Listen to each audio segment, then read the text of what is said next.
Still asleep. And yet I must awake him.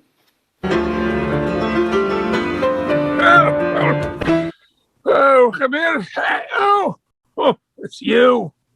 For goodness sake, Arthur, don't make such an infernal noise.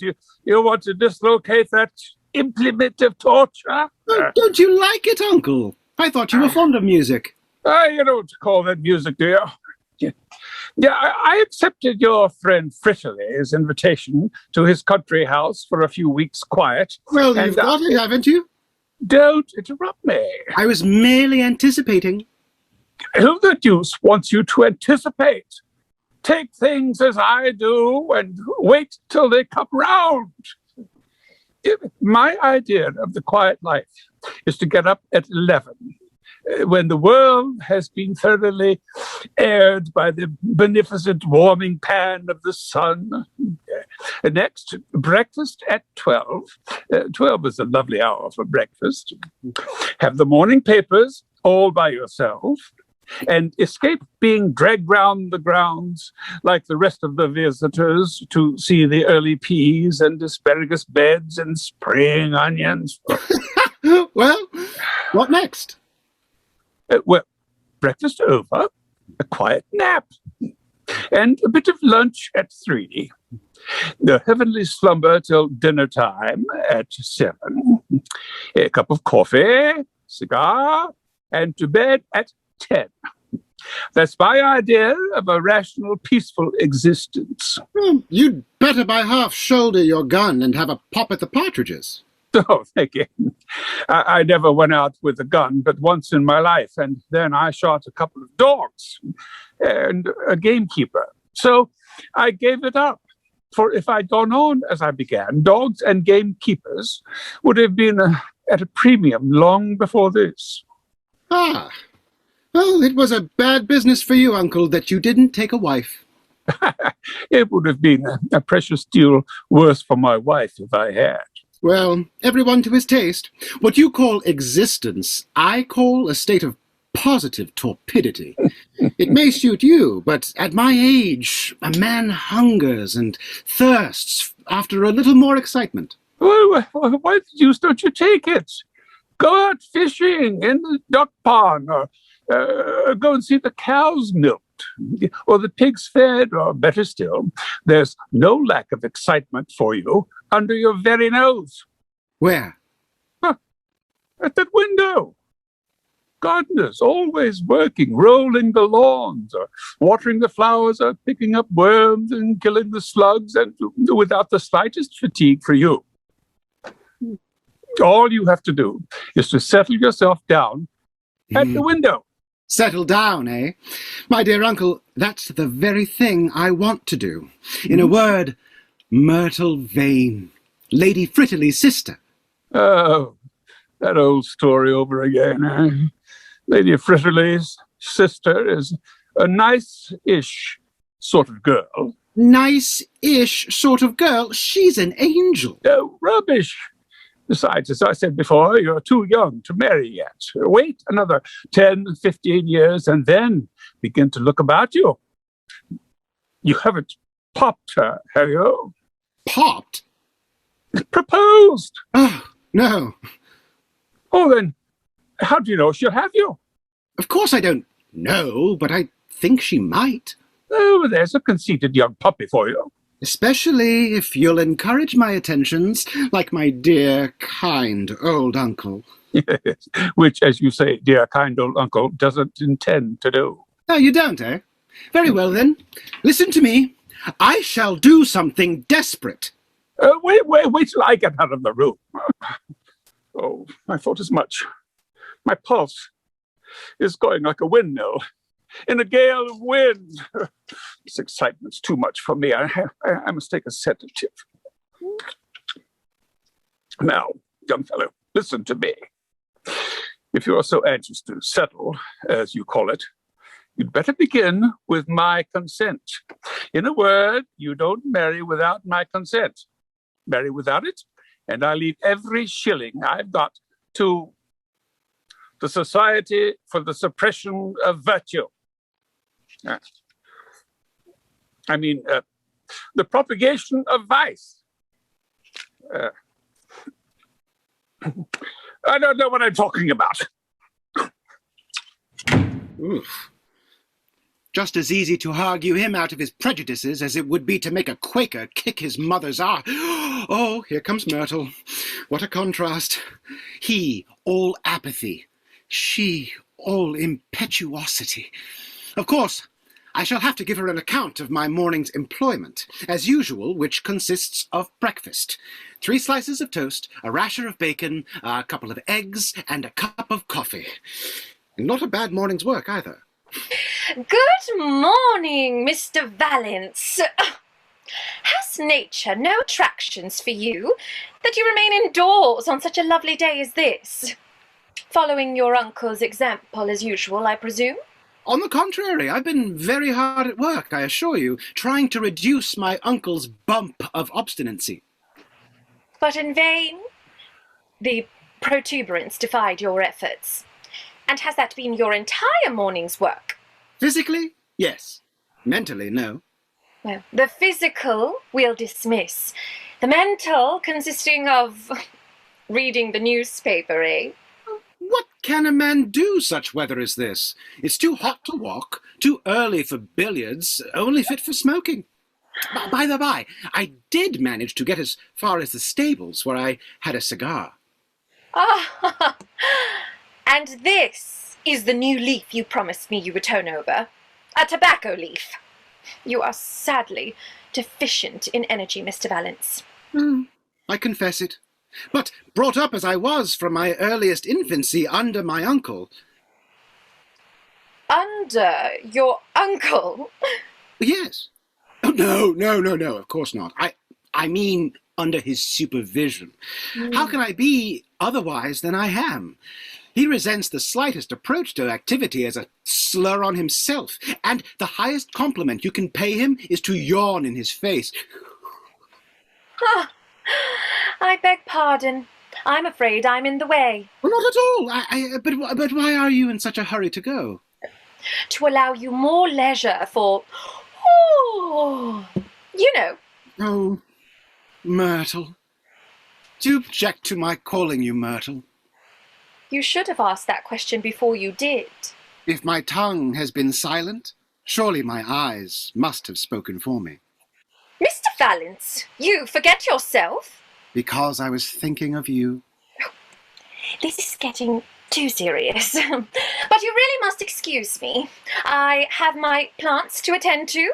A favourite creeper especially that requires nailing up. Oh, well, let me go with you. I'll make myself so useful. You'll see how hard I'll work. I'll hold the ladder for you and hand you up the hammer and tin tacks. Oh, what an exertion! And all for me. I see how it is, madam. You've no feeling, or you wouldn't treat me so cruelly, so capriciously. If you had the slightest particle of regard for me, you'd let me hand you up the hammer and tin tacks. You accuse me of caprice? You, who never knew what it is to be in earnest. Well, I am so now, I assure you. Then listen to me, Arthur Vallence. Let me see that you possess some energy, some enthusiasm, some strength of will, then I may, perhaps, give you a better answer. Good morning. Stop, Myrtle! Do let me come and hand you up the hammer and tin tacks! So, I'm to do something energetic, am I? Drown myself in the duck pond? Yes. No, I have it. I'll say goodbye to Fritterly and cut this place at once. And then, Miss Vane, perhaps you'll be sorry. Perhaps you'll regret that you didn't let me hand you up the hammer and tin tacks. Let me see. There's an express to town at 3. Hello, old fellow. Where the deuce are you off to in such a hurry? Don't ask me. I'm going out of my mind. The deuce you are. Well, if I may judge by appearances, it won't take you very long to get to the end of that journey.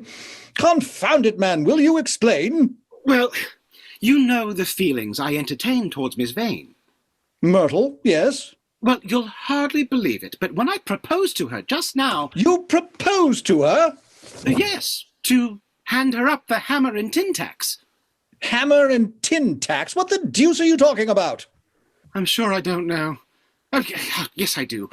She said that when I showed a little energy, a little enthusiasm, a little something else, she'd perhaps give me a better answer. A better answer? What on earth can that mean? I can't tell. Well, yes, I can. Of course. It can only mean one thing. That she will let me hand her up the hammer and tin tacks. Oh, confound it! Drop the hammer! You've been hammering that hammer into my ears for the last 10 minutes now. Speak like a man of sense, if you have any left in you. Well, then I ventured to speak to my uncle. Old Cosey? Yes, old Cosey, about Myrtle, and he coolly told me I mustn't think of getting married for the next 10 or 15 years. Oh, come, I like that. Do you? It's more than I do. Unless, he said, he saw some urgent necessity for it, but that if I married without his consent, he'd disinherit me. Is that all? All? It strikes me as being quite enough. No, it isn't all. It's only half for Myrtle. Oh, never mind Myrtle. I know all about her. She thinks you a bit of a milksop, and so do I. You've no energy, not an atom, no will of your own, never had, and that, in order to reinstate yourself in her good opinion, you must do something desperate, So, you shall. Now, what do you mean to do? Show a proper spirit and run away. Run away? Certainly not. Fling yourself into my arms, and I'll pull you through, so cheer up. Oh, it's very easy to say cheer up to a fellow who feels himself between two stools with the certainty of coming down a cropper. Oh, but what is the use of giving you advice? You'd never follow it. You haven't the pluck to do anything desperate. I told Uncle I would, but I'm not going to make away with myself merely to prove that I'm a man of my word. Oh, pshaw. Now, let's understand each other, Myrtle insists on your giving her a convincing proof of energy, pluck, determination, all that sort of thing, and you're not limited as to the direction they may take? Oh, not at all. Ah, good. And your uncle refuses his consent to your marriage unless he sees some urgent necessity for it? Exactly. Ah, then the same medicine will do for both. Old Cosey has a great regard for propriety and morality and all that sort of thing, hasn't he? Intense. Well, then, we'll give him such a shock on that score, he'll think that his opposition to your wishes has driven you frantic with despair. But Myrtle? He has only to imagine that there's a chance of your turning out a naughty, good-for-nothing reprobate, and she'll be only too glad to reclaim her lost sheep at once. Oh, what then? Oh, well, then we must borrow a wrinkle from the French. As your uncle won't hear of you taking a wife of your own, take somebody else's, no matter whose. Take mine. She's the handiest. Oh, don't be absurd. I'm perfectly serious. All your uncle wants is to snooze away his existence. We must wake the old boy up. How?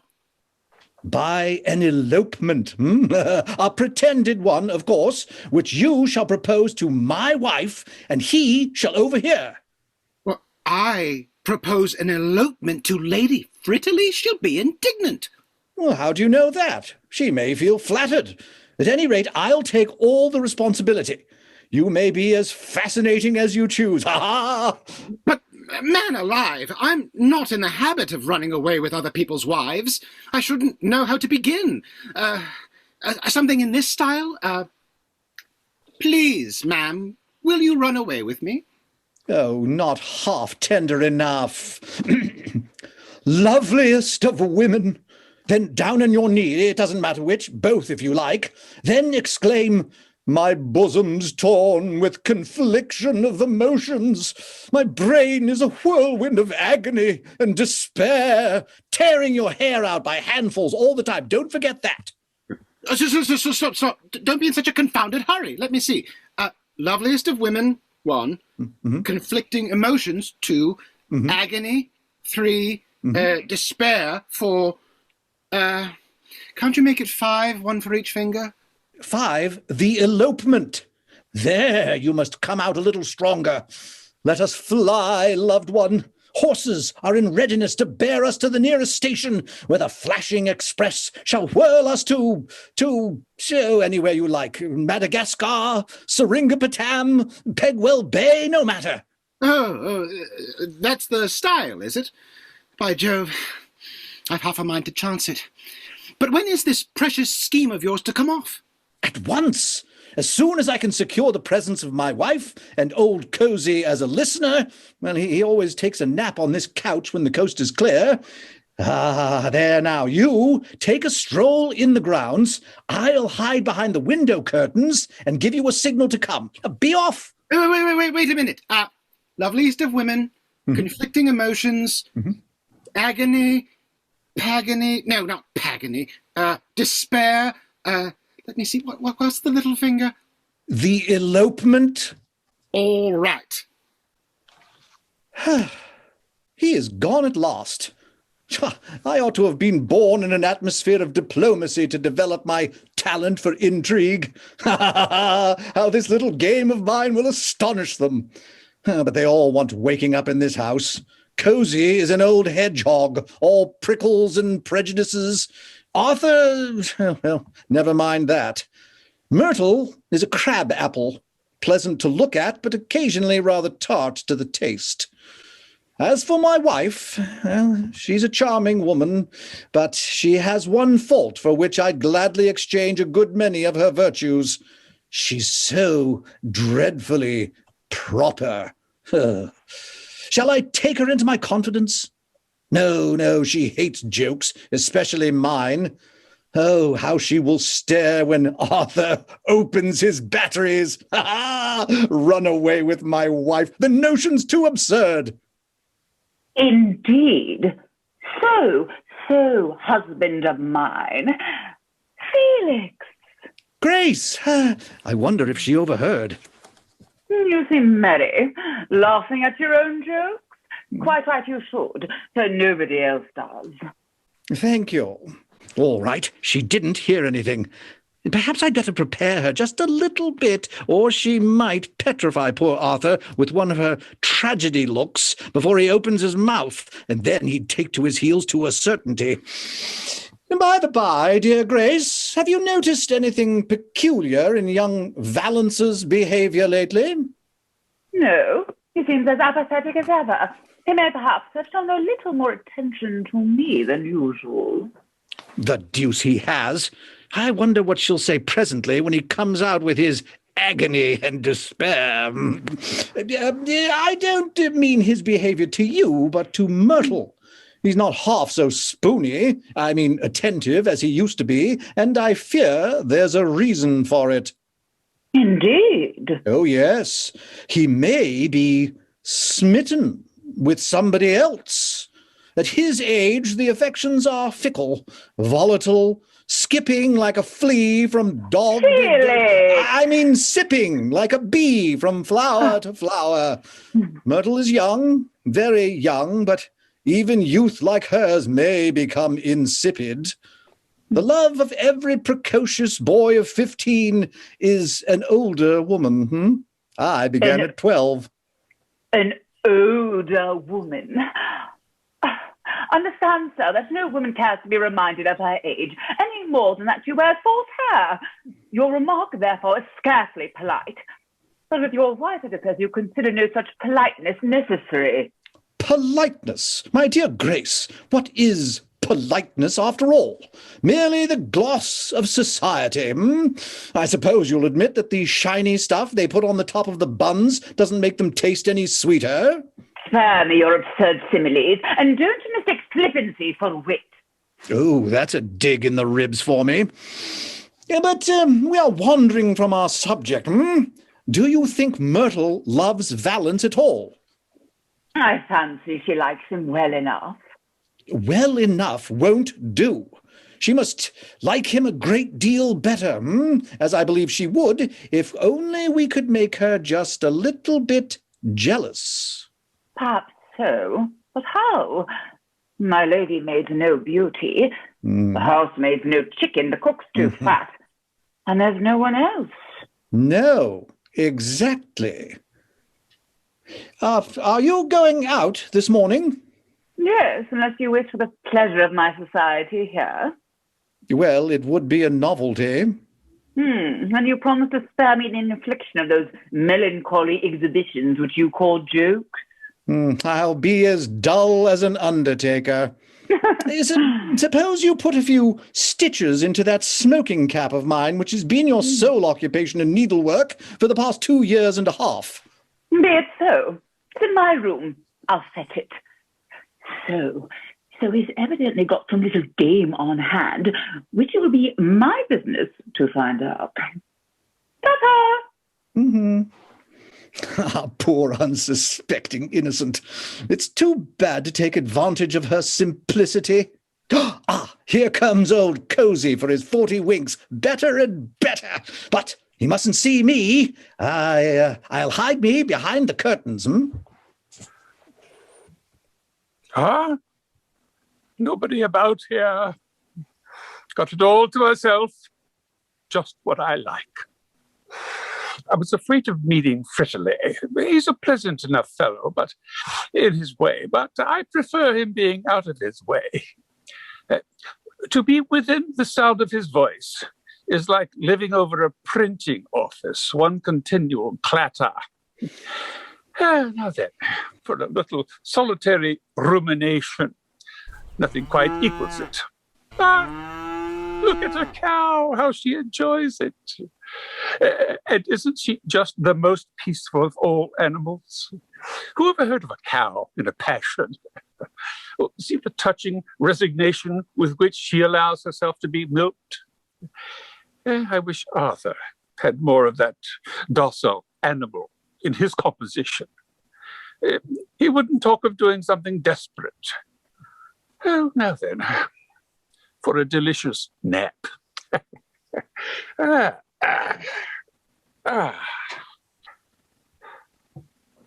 Thank you, Colonel, for your flattering opinion of me, but I'll be even with you.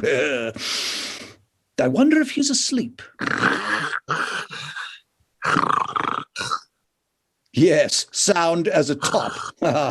Now then, to call in Arthur. Oh, stop a bit. Let me first perform the part of the benevolent Robin in the Babes in the Wood and cover this sleeping beauty up with some blankets. There. Now, for Arthur. All right. He sees me. Here he comes. Well, you still stick to your plan? Like a horse leech. My wife will be here directly. But Uncle Cosey? Comfortably tucked in there on the couch to be roused from the land of dreams when the proper time arrives. You sure you've got your part in this little domestic drama by heart? Rehearse. Loveliest of women, emotions, agony, Seringapatam, despair, Pegwell Bay. Keep going over it, like the multiplication tables, but hang it, man, don't look as lively as if you were waiting in the dentist's back parlor. Here comes my wife. Back to the curtains I go. Mr. Vallence. Lady Fritterly. The ball is about to open. A lovely morning, is it not? Delicious. Quite cool and pleasant. I feel quite hot and unpleasant. By the by, do you know where my husband is? Not exactly, but I believe he's somewhere or other. Or if not there, somewhere else. He's there, behind the curtain. I'm sure I ought to feel deeply grateful to him for leaving so agreeable a substitute. That ought to encourage him. It's time I began, if I'm going to begin at all. Oh, Lady Fritterly, pardon my agitation, but agitated as I am with the agitations, the agony, the despair, I shall stick fast presently, I know I shall. That's better. But say you forgive me. Forgive you? For what? For the confession which, alas, I am about to make. Continue, I beg. Oh, madam, dear madam, dearest madam, if you only knew all... Hall? A gentleman of your acquaintance? I didn't say Hall, madam. Let me observe, Lady Fritterly, that this is no subject for levity. No one would imagine it was from your countenance, Mr. Vallence. Its solemnity is positively painfully ludicrous. Why the deuce don't he open up his batteries? Well, since he will insist upon it, here goes. Loveliest of women, pardon the apparent insanity of the remark. I love you, adore you. In fact, I rather like you. Love me, Mr. Vallence. So this is a little game, is it? Well, is that all? All? And pretty well, too, I think. What the deuce would she have? No, madame, it is not all. I've only just begun. Oh, could you but know the conflicting emotions, the agony, the despair, I forgot the rest. Say that you love me in return. Oh, Mr. Vallence, Oh. you're too vehement. Oh, loved one, let us fly. Horses are waiting. Flashing express, distant climb, Seringapatam, Madagascar, the Sandwich Islands, anywhere. Oh, a sudden faintness. Oh, support me. Hello? Oh, Arthur. Arthur. Damn it, she calls him Arthur. I've been getting on too fast. Spare my blushes. I guess all you would say. Oh, do you? That's lucky, for I'm regularly stumped. Listen, my husband is not unkind, though he might be kinder. He's not ill-looking, indeed, he might be uglier, but he has one terrible defect. He really flatters himself that he possesses a fund of wit that is literally running over with fun, whereas the poor man really doesn't possess a single particle of either. Very sad, isn't it? Melancholy in the extreme. And I'm sure, as for humour... Oh, he's just about as much in him as an old cab horse. But alas, for every one of his dismal jokes that you hear, I am doomed to listen to 100. Is it to be wondered at, then, that I should pant, crave for a change, that I should find the temptation you offer me too great to resist? What? You don't mean to say you consent? Of course I do. What woman could resist the Sandwich Islands? And you for a companion. In 5 minutes, expect me here on this spot. Give me but time to pack up my jewels, a dozen or two dresses, and a sprinkling of hats. And I'll be with you, my Arthur. Oh, you won't mind my bringing my favourite little pug dog? Oh, of course you won't. Oh, and a couple of kittens. 1,000 thanks. Oh, and you won't object to putting the parrot cage under your arm? I thought not. A parrot cage under my arm all the way to the Sandwich Islands? So stop, Madam Fritterly. Oh, don't hurry yourself. Take your own time. An hour, 2 hours, 6 weeks, any time you like. Well, here's a pretty state of affairs. Catch me running off with another man's couple of kittens. I mean wives. No, wife, again. Poor Felix. A pretty kettle of fish he's made of it. I've been too fascinating. Don't talk nonsense. But of course this is all a joke. Why didn't you say it's all a joke? It's anything but a joke for me, all the way to the Sandwich Islands with a parrot cage under my arm. How would you like it? Oh, pshaw! You carry the thing too far, sir. A devilish deal too far. Oh, come, I like that. I only did what you told me, except that I didn't tear my hair out by handfuls. 120 at the very least. My pulse is 120 at the very least. Now, sir, What do you mean by making love to Lady Fritterly and proposing an elopement to her? It's scandalous, sir. Not the slightest doubt about it, Uncle. But I only did it to oblige Sir Felix. Oblige Sir Felix by running off with his wife? Yes, in order to show you what a desperate dog I had become, so that you might put me out of the way of temptation by consenting to my marriage with Myrtle. But now, well, that's all knocked on the head. Well, how so?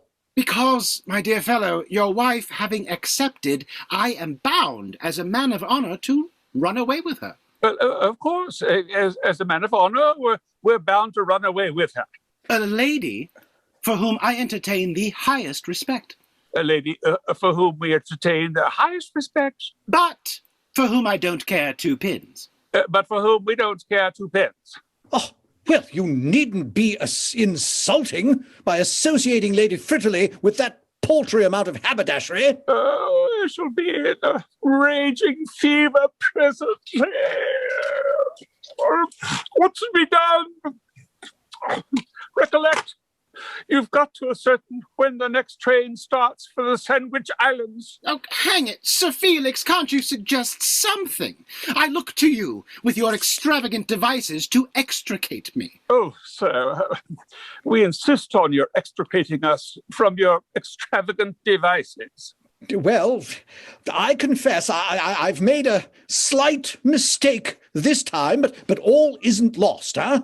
Lady Fritterly will be here directly when I flatter myself she shall hear something to her advantage. Here comes Myrtle. Couldn't be better. Now then, hide yourselves, both of you. Certainly not. Certainly not. Another of your infernal schemes. If this fails, I really shall do something desperate. Go behind these curtains. My system won't survive this sort of thing. I'm sure it won't. Now, Colonel, onto your couch before Myrtle sees you. But I don't want to go to sleep. I'm thoroughly wide awake. Nonsense. Onto the couch, Colonel, with you, and these pillows on top of you. Oh, tuck me in if you must, but confound it, don't smother me. Sir Felix! Sir Felix! Silence, both of you! Oh, poor Sir Felix. Grace has told me all, and I am to humour the joke while she watches the results from the conservatory. Now for it. Myrtle, Myrtle, in me you behold a broken-hearted husband. Very well acted indeed. Broken-hearted? When I say broken-hearted, I don't wish you to infer that the centre of my organic functions is snapped in half like a stick of firewood. Far from it. Myrtle, I am broken-hearted for all that. Absurd. While you have Grace and me to console you. Grace no longer. She has deserted me. And for young Vallence. Oh. She's there. Yes, Myrtle, I'm a wretched, abandoned man. You can't be serious. Oh, it's too true. What do you intend doing? Well, I did think of shooting the young man, but it'll be a far greater punishment to let him live. Think what the poor, unhappy youth will have to suffer from Grace's little bits of temper, poor devil. I know what I had to go through. But surely you will try and prevent Grace's departure? Oh, I think not. Better as it is. In fact, I'm getting used to the idea. I confess it was I who advised Vallence to make just a certain little amount of love to my wife in order to excite your jealousy and show you what energy the young man was capable of. But I must confess, I was not at all prepared for the perfect torrent of impassioned eloquence with which he poured forth his unhallowed flame. Besides, Myrtle, dear Myrtle, as you are very sensibly observed just now, shall I not have you to console me? Me? Why not? Your lover doesn't care a pin's point about you, or he wouldn't have agreed to my plan. My wife has about the same amount of affection for me, or she'd have withered him with her scorn at the first go-off. This sort of thing. Well, what then? Can you ask? Oh, my Myrtle, my beloved Myrtle. Take me! I am yours! Monster! Off with you! So, Sir Felix Fritterly. So, Sir Felix Fritterly. Oh, well, surely, my dear Grace, you didn't really think I was in earnest. As much in earnest, probably, as you thought me. Then you don't love me after all? You won't insist on my accompanying you to the Sandwich Islands? Mr. Vallence! Well, I confess, you have the best of the game. And the last laugh? Myrtle, have I fulfilled your conditions? Have I shown some little amount of energy? Yes, with a vengeance. And may I hope that... Have him now, Myrtle, while you can get him. Keep her to her promise, Mr. Vallence. Oh, gladly. But it all depends on my uncle how soon. Ah, then he shall decide at once. Turn out, old tortoise. Hang me if he isn't fast asleep. Wake up! Yes, all right. Bring me my shaving water. Hello? Have you forgotten all about the elopement, Uncle? Elopement?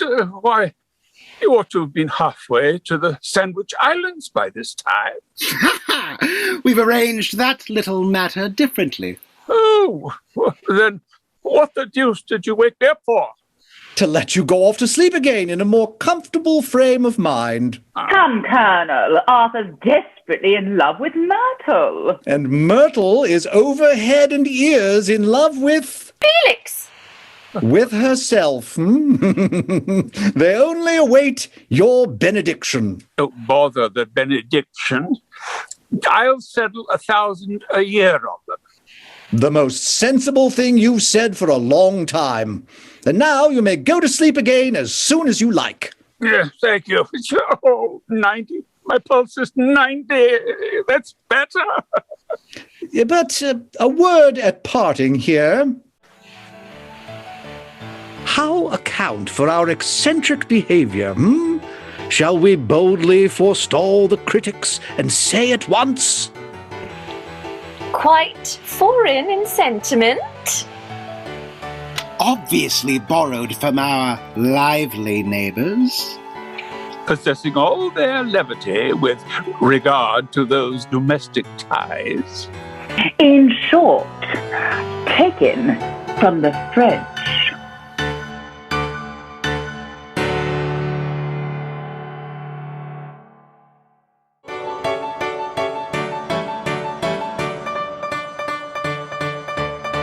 I'm ERIKA SOTO, and I played Myrtle Vane. I'm Abby CRADEN, and I played Lady Fritterly. I'm Mitchell Edmonds. I played Colonel Cosey. I'm RAFAEL GOLDSTEIN, and I played Arthur Vallence. And I'm Stephen Rockwell, and I played Sir Felix Fritterly.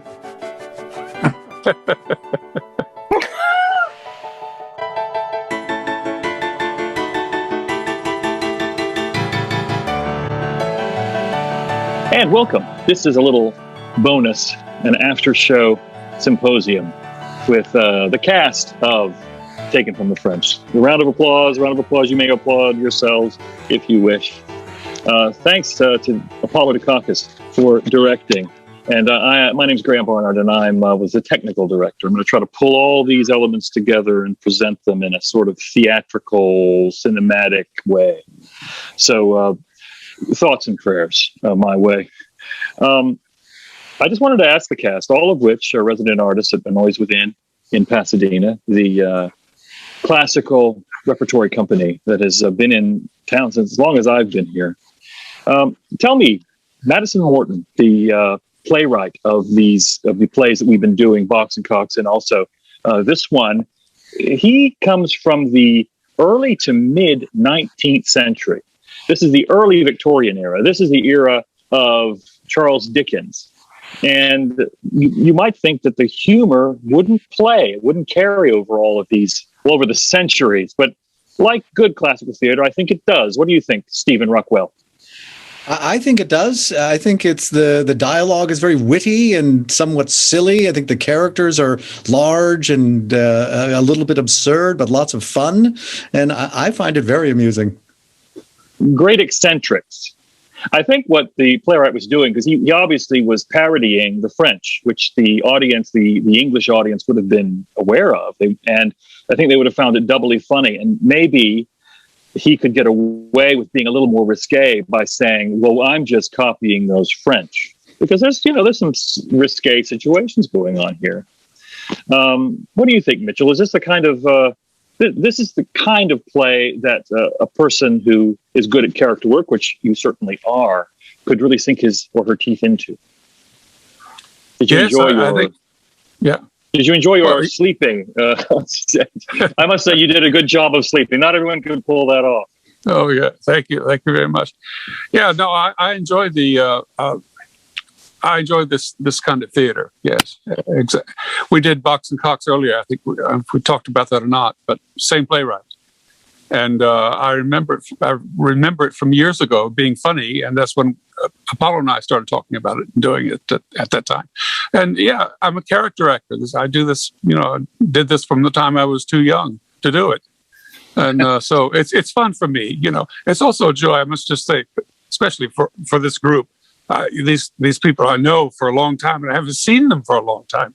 So to be here part of this today with them all together, even though we're not in the same room, I'm very happy about that.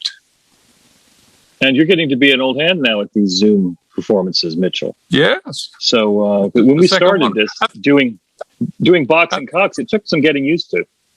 Yeah, I think we should do all of this guy's plays, actually. There are a bunch of them.